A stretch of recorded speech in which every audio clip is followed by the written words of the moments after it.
Hi, I'm Tim Ford. Welcome to the Hay Matters podcast, where the Feed Central and local ag team unpack the very best of what's happening in Australia's fodder industry. From planting through to baling, testing and feeding, we cover the characters and the information that matters most to everyone in the supply chain. Hi, it's Steve Page here from Feed Central.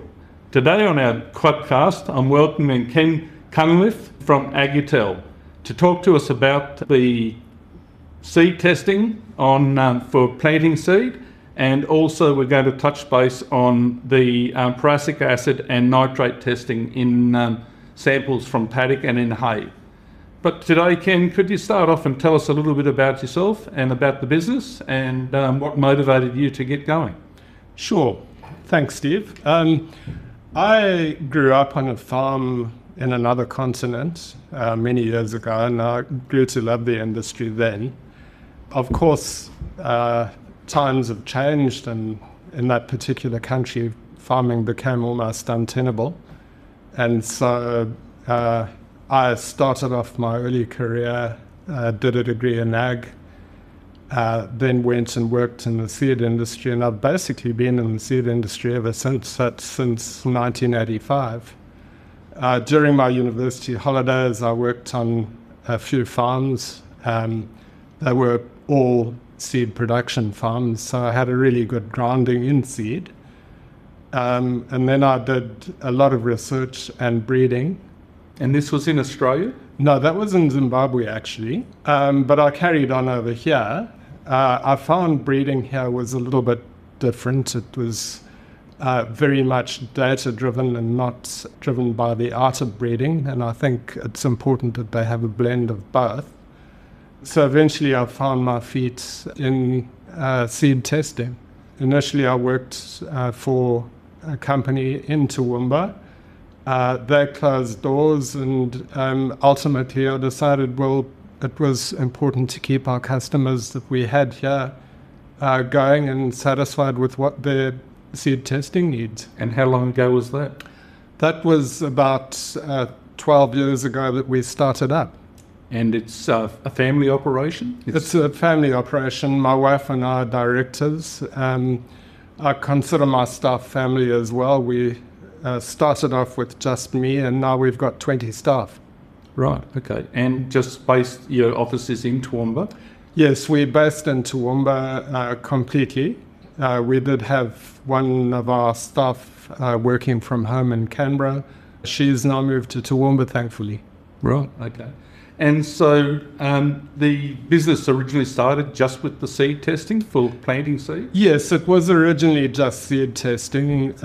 We are accredited. We were accredited only to NATA in those days, and now we're accredited to both NATA and ESTA. Right, okay. And okay, so you do cereal seed, any other seeds? Or? Yeah, we probably test more than 100 different species. So broadacre crops, forages, vegetables, a few flowers every now and again, and native seeds right across the board.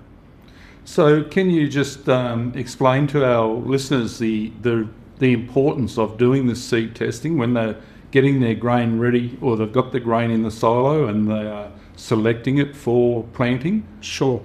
I consider that seed is both the cheapest and potentially most expensive farm input. And what I mean by that is that most of your seed you don't pay as much as your chemicals and your fertilizer for. But if you get it wrong, you can add the cost of the chemicals and fertilizer as well as the opportunity cost to the losses that you're going to incur. So it's really important to have a foundation of good quality seed before you go in. And I've done it myself on the farm and that sort of thing. You throw a bit of seed in the container, add a bit of water and check the germination yourself. Your side of things is a lot more expertise in it than that. Can you explain the importance of Vigour on germination, purity, all those? Sure. I like to compare a scientific experiment with, if you like, a windowsill germination test. under scientific control, your inputs like temperature, medium, and everything like that are well controlled. And the windowsill, who knows? It could dry out. It could be too wet. It could be in the sun where it actually doesn't need it. If it germinates, you're right. You know you've got good quality seed. But if it doesn't, you actually haven't got a clue. So that probably describes the importance of a germination test. Now, Vigour is something a little bit different. Vigour tells you more about the ability of that soil to emerge under adverse or suboptimal conditions. If you've got highly vigorous seed, you can expect your seed to germinate and come through the soil even if conditions aren't absolutely optimum. But if your vigor is low and you have any kind of stress like dry or chemical stress or crusted soils or anything like that, then that low vigor will reflect in poor germination and in poor stand. When you have a poor stand, then your crop's going to be competing with weeds and everything else. So does that some of that vigor and the germ sort of thing come back to how it's stored even before you get to that stage? Yes, absolutely. I'd like to cite an example here. This was a batch of oat seed. It wasn't originally tested by ourselves, but the test came through relatively satisfactory from the laboratory that did it. The farmer then put it into a steel silo out in the paddock, and it endured 3 weeks of summer western sun. And the western side of that silo was absolutely cooked. That seed did not germinate at all. So 100% you have to look after seed. It's a living product, and if you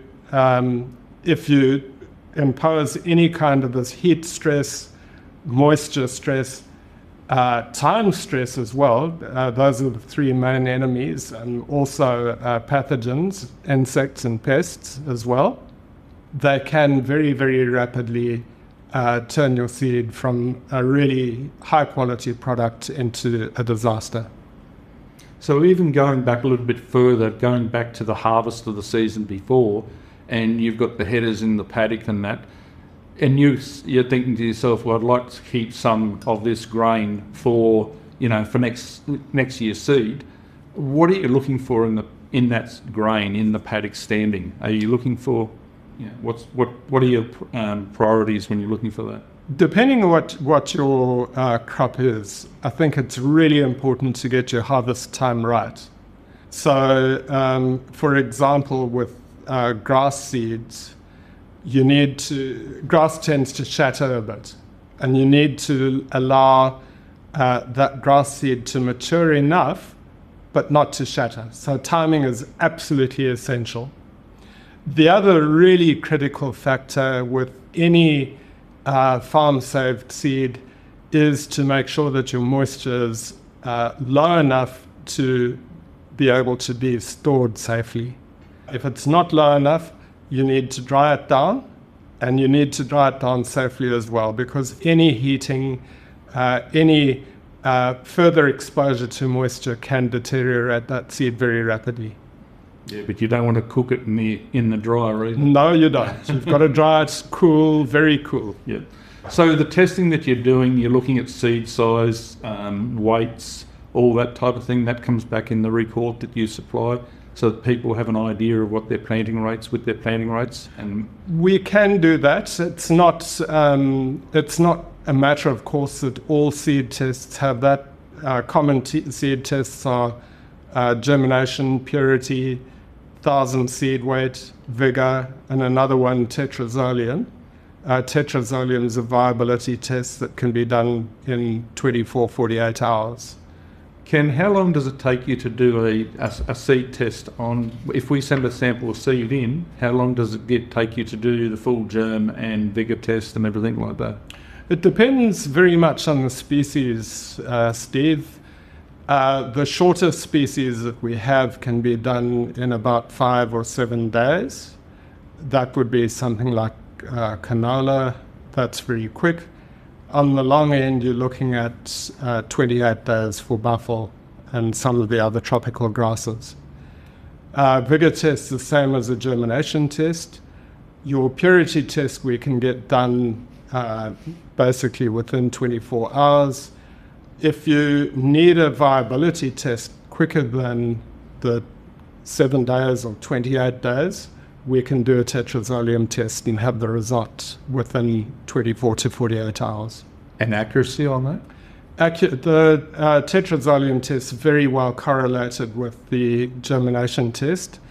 There can be some differences. It won't tell you if seed is dormant, and it won't tell you if you've got fresh seeds either. Mostly you can tell abnormal seeds in a tetrazolium test, but not always. So the other thing is looking at your PBRs, when you are got a sample sent to you and they want to know, do you actually say the variety? Yeah. We list the variety on the certificate as specified by the customer. PBRs are really, really important. You don't want to get caught in the wrong side of a PBR suit. Varieties are protected, and that is all part of enabling future research which keeps farming viable. It only really becomes an issue when you're selling that grain on to another grower to do the planting or whatever, or or if you're selling that variety when you're actually harvesting the grain and selling the grain. That's right. Brown bagging is selling that seed over the fence, and that's if it's PBR, that's prohibited. Yeah. So what about moulds and fungi and all that sort of thing? You test? Yeah. We can test for that. We do have a pathology lab as well. Moulds and fungi really come into a crop when you have very high moisture and possibly a bit of heat as well. They thrive in the same sort of temperatures as your body is, so around 37 degrees. So what else do we need to be looking at on one of these, your certificate, your seed test certificate? I think purity is a really important one. Purity, particularly pay attention to the other seed contaminants. So you don't want to be bringing new weed species onto your farm that you've never had before.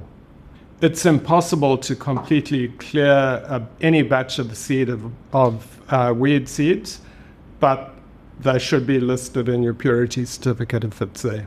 So when you're doing your, taking your sample, like, would you grade the seed before and then do the testing, or do you do the testing first and then grade? I think that's a bit of an open question. It depends. Sometimes it's simply not worth grading, and you want to know that before you grade it. Yeah. On the other hand, if you're pretty confident with the quality of your seed that you are going to be grading, by all means go ahead and grade it first and then bring the graded seed in for a test. It's that graded seed that you're going to be putting through your planter. You want to make sure that that's really top quality. Yeah, so really if it's your own seed and you've got those weeds on your own farm and that, you could really be doing your germ test and your Vigour test before you grade to make sure you've got the, you haven't got any issues with the fertility of that grain. Yes, that's quite right. And I think that grading should be able to remove most weed seeds, but not necessarily all. So what else should we be looking at with, to get the seed test done, what else should we be looking at? Well, if you were purchasing seed, then it's really important to make sure that you've got a current seed certificate. The Australian Seed Federation basically requires seed to be retested every 12 months. That said, if seed's been sitting on the floor of a reseller, you really have no idea of the storage conditions, and it might be worth getting that seed retested. It's every farmer's right to insist on having a certificate from his seed reseller. You need to make sure that that certificate actually pertains to the seed lot that you're purchasing as well. we have heard of instances where the certificate bears no resemblance to the lot that's been sold at all. I think that's probably it for purchase seed. Keeping seed for yourself, if you've had any significant disease in your crop prior to harvest, you probably want to look at purchasing seed anyway. What type of diseases? Smut or? I think any seed-borne disease is the real danger. Yeah, there could be any number. I mean, if we're talking about 100 different species, there'd be probably 1,000 different diseases that you need to be potentially aware of. Right. And what about treating for, you've got it in your silo and that type of thing, you're gassing the grain to make sure that you don't get weevils and that in it. Does that have any effect on the actual fertility of the seed? It certainly can, and that's a really good point. Any kind of chemical treatment can impact that seed, and there are a whole lot of variables that go into the moisture content of the seed, the temperature of the seed, and so on can play a role. But particularly pickling seed, if you're going to pickle your seed, just be very aware that once it's pickled, that seed cannot be used for stock feed at all. You need to use it straight away.